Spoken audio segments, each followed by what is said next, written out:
Assalamu alaikum wa rahmatullahi wa barakatuh, everyone. So I wanted to welcome you today to the second inaugural edition of the Global Islamic Economy Entrepreneurship Convention. It's really our utmost pleasure to have you today. We have people come from all over the world, so it's our pleasure to be welcoming you. My name is Huda Ibrahim. I'm the co-founder of GIEEC. So what I wanted to do was begin by thanking our partners for helping us make this happen, this amazing conference happen today. I want to first start by thanking MDEC, the Malaysia Digital Economy Corporation. Without them today, this conference would not have been able to happen. I also want to thank our gold partners, Bank Muamalat, and the Quranic Art and Technology Incubator Center that have come from all the way from Iran. They have brought an amazing delegation all the way from Iran representing the startups from there. So GIEEC 8 months ago was really just an idea. It was two entrepreneurs who had a vision to gather young entrepreneurs from the global Islamic economy and create a global platform for everybody to connect. This is a bootstrap startup, and we are completely unashamed about saying that this is an entrepreneur for entrepreneur event. We are entrepreneurs ourselves, and we believe in the power of empowering those with great ideas to bring their ideas to life. GIEEC represents that space where we connect you to key stakeholders, key entrepreneurs, key decision makers at whatever stage you are in building your business to support you in that endeavor. So I just wanted to get through a few housekeeping items. We have still a lot of people still coming in. If you do come in late, try to kind of sit at the back and not disturb everybody. We have Abdul Muhaymin Mansi, who is going to be emceeing the event today, who is my co-founder. And what we will do now is we'll introduce, we have the honor of introducing Mr. David Vicary, who is the CEO of INSIEF, who will be issuing our opening remarks today. So David Vicary is the president and the CEO of INSIEF, the Global University of Islamic Finance. He has been in the finance and consulting industry for more than 38 years, with significant experience in Asia, Europe, Latin America, and the Middle East. Since 2002, he focused exclusively on Islamic finance, and prior to INSIEF, he was the Global Islamic Finance Leader at Deloitte. Daoud has co-authored the book Islamic Finance, Why It Makes Sense, published by Marshall Cavendish, and he's also a frequent speaker and commentator on matters relating to Islamic finance. I'd like to welcome Mr. David Vicary.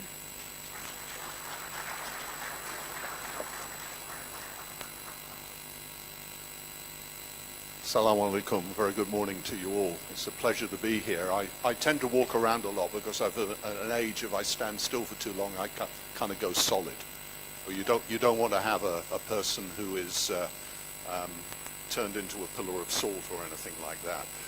It's my privilege to be here and to be invited to do the kickoff for what is really a young persons or young entrepreneurs event. And I have 4 children.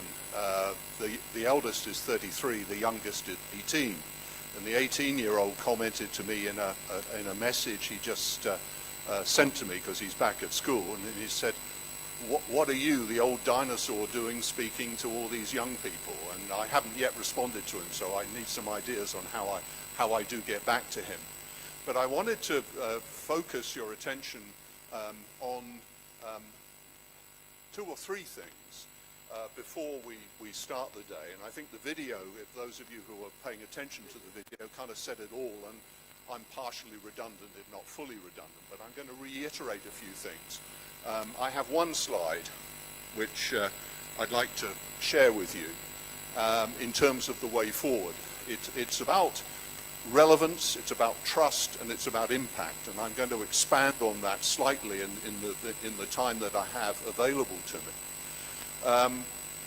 I've just returned from a business trip to Switzerland where I spoke in Zurich last week at what was called the Responsible Finance Institute Foundation's annual summit. And then on Monday of this week, I ran a workshop at the International Red Cross, and the following day at the United Nations and UNESCO. And it was very, very clear from all of those events in Europe that a great deal is happening amongst young people in terms of being relevant and creating impact.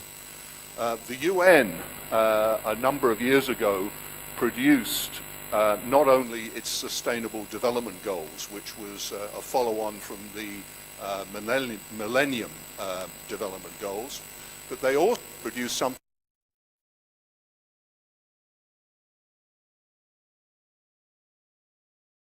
that principle, what would have positive impact in what I would call the space of social out of range. Probably if I want too much, they can't keep up. Can you hear me okay?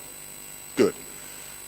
So the UNPRI did a survey recently, last month, and they published it. What was extremely interesting was that they highlighted that by the year 2020, not too far away, 2.5 years away, there will be 2 billion millennials. 2 billion. It's quite a big number.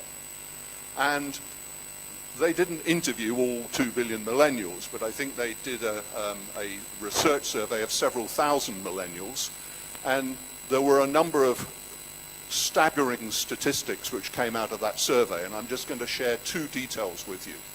Firstly, in terms of millennials and what they wanted to invest in other words, where they wanted to put any surplus money or whether they were building, for their pensions in the future or whatever, 91% of millennials wanted to invest companies and organizations that were compliant with the United Nations Sustainable Development Goals.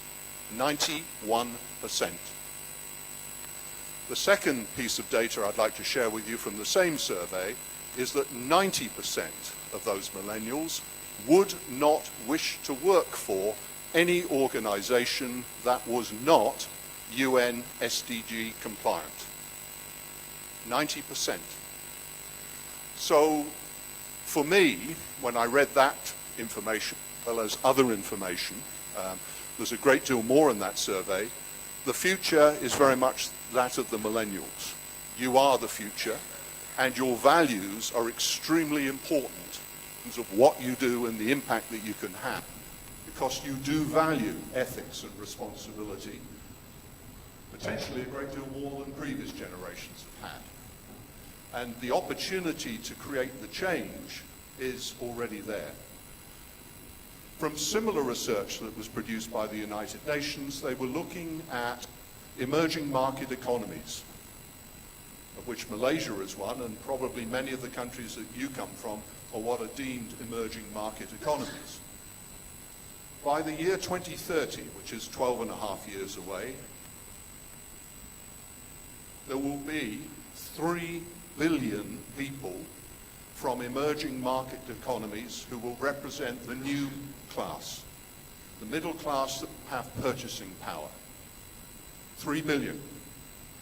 What is interesting about that 3 billion is that purchasing power by 2030 will represent 70% of global purchasing power. So if you are in a startup or you're in an organization, any organization, you need to start paying attention to that potential purchasing power.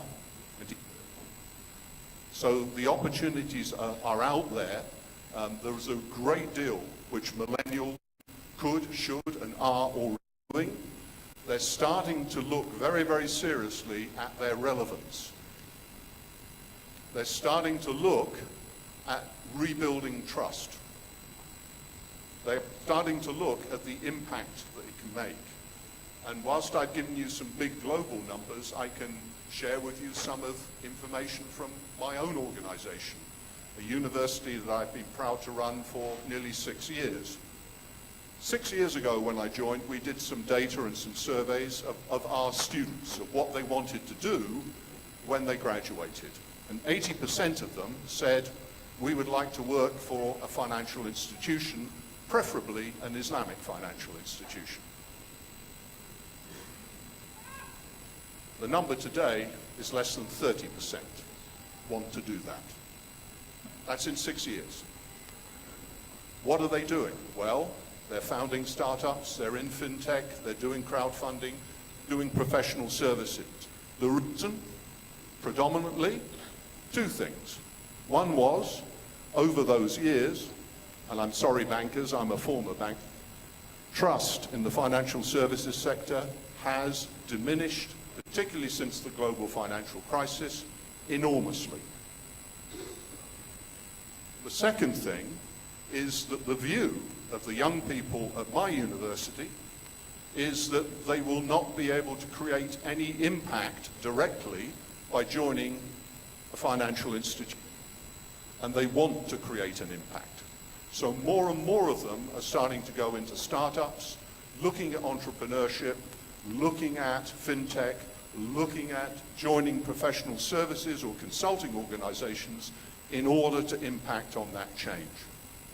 So if you remember anything about my brief introduction today, please remember those three words. It's in your hands. You can be relevant. Was that music supposed to mean get off? Or I don't know. Somebody said they'd put a signal in front of me. You need to check on your relevance. Be relevant at all times. Yeah? The dinosaur is speaking. I would like you to be relevant. I try to be relevant, but sometimes it's a struggle. Build trust, because nothing can replace that, and it's very difficult to rebuild once it's eroded. The financial services sector is suffering from that right now. Massive data out there in terms of PR and PR reviews as to how bad it is to be part of the financial services sector. Third is impact. Look at how you can create a positive impact as quickly as possible. We are in a challenging environment. We're in a challenging world, and certainly as we represent here, then this is an Islamic economy conference. So many of you here are Muslims, many of you may not be Muslims. But if you do a Google search and look at Google Analytics, if you look up the word, you find that the word Sharia is the most negative term or word in the English language today. You can imagine why. We have a duty of care to ensure that through our actions and through our deeds, we change that perception.